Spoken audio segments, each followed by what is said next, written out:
रेत और दहकती गर्मी से तैयार हुए ये जवान, जिनसे मौत भी मुंह फेर लेती है, जिनके साहस और महत्वाकांक्षाओं के तहत अंगारों के सामने दुश्मन राख हो जाते हैं। भारतीय सेना के विशाल बरगद की एक ऐसी रेजिमेंट जिसकी जड़ें 250 साल पुरानी है, राजपूत रेजिमेंट। राजपूत रेजिमेंट भारतीय सेना की इन्फेंट्री रेजिमेंट है, जिसमें आने वाले सिपाही राजपूत, अहीर और गुज्जर समुदाय से संबंध रखते हैं। सालों पहले आज के समय का राजस्थान और उससे जुड़े उत्तर पश्चिमी इलाके राजपूताना कहलाते थे और यहीं पर बसते थे राजपूत। राजपूत यानी राजा का बेटा, जो पुराने समय में क्षत्रिय धर्म निभाते थे। क्षत्रियों का कर्म अपने लोगों और मातृभूमि की रक्षा करना था। काल विजय राजपूती क्षत्रिय अमर सिंह और पृथ्वी राज का नाम ही काफी है राजपूतों की ताकत को समझने के लिए। ये वीर योद्धा अपनी माटी की रक्षा और मान सम्मान के लिए अपनी गर्दन कटवा लेते थे, लेकिन कभी सर नहीं झुकाते थे।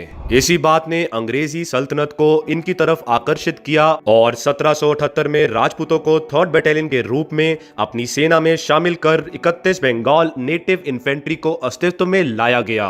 राजपूत खून कभी किसी को निराश नहीं करता और उन्होंने इस बार भी नहीं किया। इसी से प्रभावित होकर 20 साल बाद यानी 1798 में 2 नई बटालियन का निर्माण बंगाल नेटिव इन्फेंट्री के अंदर किया गया। ये बटालियन मौजूदा समय में 1/2 राजपूत हैं, जो कि भारतीय सेना के मजबूत अंगों में से एक है। अपने जन्म से लेकर अब तक शायद ऐसा कोई भी युद्ध नहीं रहा होगा जिसमें राजपूत रेजिमेंट के शेरों ने हिस्सा ना लिया हो।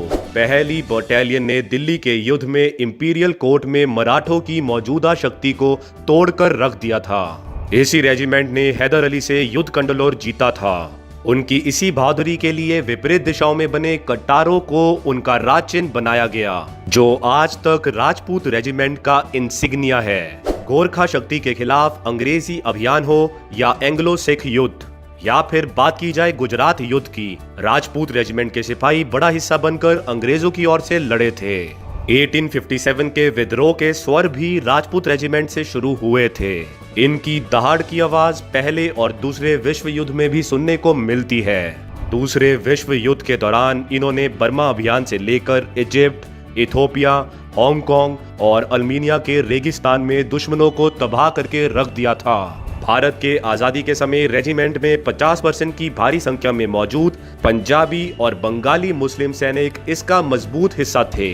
1947 में बंटवारे के वक्त इन्हें पाकिस्तान को सौंप दिया गया, जिससे रेजिमेंट का एक बहुत बड़ा हिस्सा खाली हो गया। बाद में इसे गुज्जर समुदाय के लोगों से भरा गया, जो कि पंजाब रेजिमेंट द्वारा सौंपे गए थे। जनरल हैरी हेलन इन राजपूतों की काबिलियत से बखूबी परिचित थे और विश्व युद्ध के दौरान इन्होंने रेजिमेंट की कमान भी संभाली। उनका पसंदीदा नंबर 7 होने के कारण आजादी से पहले सभी राजपूत रेजिमेंट के नाम से पहले 7 लगा होता था, जैसे बाद में भारतीय सेना में शामिल करते वक्त 7 हटाकर सिर्फ राजपूत रेजिमेंट कर दिया गया। जम्मू कश्मीर के ऑपरेशन में इन्होंने जांबाजी की मिसाल लिखी। Rajput regiment 50th parachute brigade के नेतृत्व में जमकर दुश्मनों का सामना करते हुए जंगार से कोटली को जुड़ती हुई एक जरूरी सड़क को सुरक्षित करते हुए हजारों दुश्मनों को मौत की नींद सुला दिया। सिकदार सिंह, हवलदार महादेव सिंह, सूबेदार गोपाल सिंह जख्मी हालत में लड़ते हुए जंग नायक के रूप में सामने आए। Lieutenant colonel B Awasthi, major B K Pant, lieutenant colonel MS रिग के साथ भारतीय चीन युद्ध में सैकड़ों जवानों ने यह बताया कि राजपूत कौन है, किस फौलाद के बने हैं और वह क्या कर सकते हैं। अपनी रेजिमेंट के नारे बजरंग बली की जय की ललकार के साथ अपने खून से अमर गाथा लिख गए, जिन्हें अगले हजारों सालों तक सुनाया जाएगा। 1965 हो या 1971, इन राजपूतों ने आसमान से बरसती बारूदी आग के बीच दोनों युद्ध में पाकिस्तान के दांत खट्टे किए हैं। सालों से असंभव की परिभाषा को बदलते हुए रेजिमेंट ने 1 परमवीर चक्र, 7 महावीर चक्र, 3 अशोक चक्र, 66 वीर चक्र, 313 सेना मेडल, 8 विक्टोरिया क्रॉस, 1 पद्मश्री, 12 कीर्ति चक्र और 2 बैटल ऑनर से खुद को सजाया है।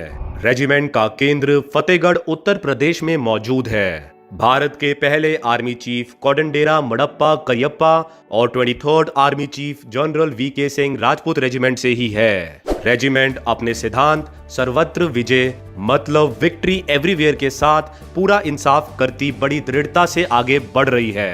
जंग में विजय या मृत्यु के अलावा सब कुछ नामंजूर करने वाले भारतीय सेना के राजपूतानी योद्धाओं ने सदियों से जाबाजी के नए पैमाने देते हुए अपने बलिदान दिए हैं और आगे भी देते रहेंगे ताकि उनके देश का सर कभी ना झुके।